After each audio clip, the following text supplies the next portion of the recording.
We've been following the development of Noah Copeland's Sonic Triple Trouble 16-bit since SEGADriven 2019, and it's wonderful to see the complete game seeing release in August 2022 in what must be one of the fastest turnarounds for a homebrew project I've been witness to.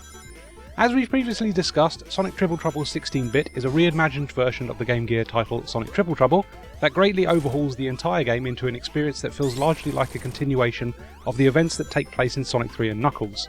This is eerily similar to another fan game we reviewed on this channel called Sonic 3D in 2D. While the concepts and visuals of each stage are largely based on their 8-bit equivalent, the graphics are entirely redrawn alongside the actual stage layouts. You'll certainly recognise certain parts of Triple Trouble 16-bit as callbacks to the Game Gear original, but you're basically playing an entirely new game that is just drawing influence from another. The setup is largely the same as Sonic 3 and Knuckles, except Sonic's insta-shield has been dumped in favour of the drop dash.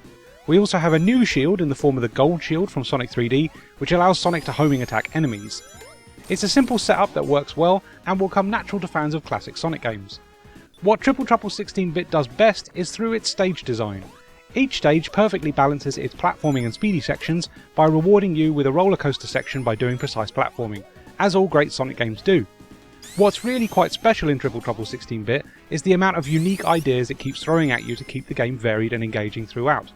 Each stage introduces a new twist on the action, a new gimmick, and on occasions entirely new ways to play. It's honestly quite breathtaking how every stage I played had a moment where I went, "Oh, that's new," and kept the experience fresh and engaging throughout. Copeland and his team have to be commended for some absolutely top-tier Sonic stage design.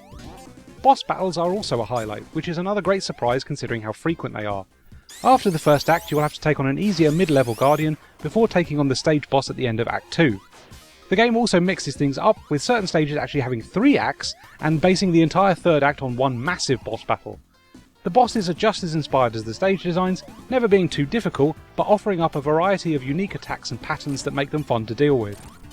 The special stages are also some of the best I've played in any fan game. You're tasked with racing Knack the Weasel to the Emerald, and you play dirty by collecting lightning icons that attack him.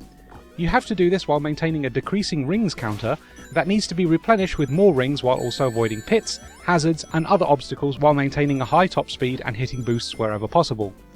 I've seen some criticisms of these special stages getting quite difficult very quickly, but I honestly thought their difficulty was fair and earned, which is more than I can say for a lot of special stages. I think my main criticism with Sonic Triple Trouble 16-bit is an ill-advised elevator section in the final stage, which kills the pacing.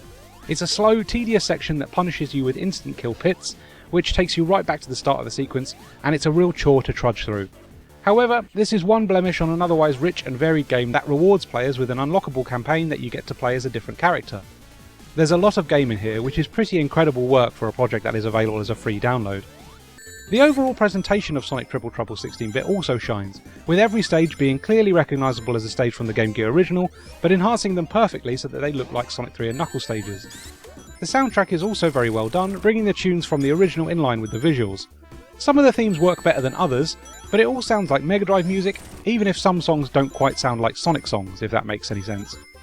I'm also a huge fan of the widescreen toggle that you are given, which feels like an essential addition to any modern Sonic title. You can still play Triple Trouble 16-bit in 4:3 if you're that way inclined, but I can certainly do without that, and I much prefer seeing more of the stages. So yeah, outside of one tedious elevator segment and some iffy music choices, Sonic Triple Trouble 16-bit is a resounding success. This is a fantastic project that comes across as a touching love letter to the original Game Gear title, whilst also being a wonderfully original title that stands on its own merits. How many Sonic games can boast being a brand new game and a remake at the same time?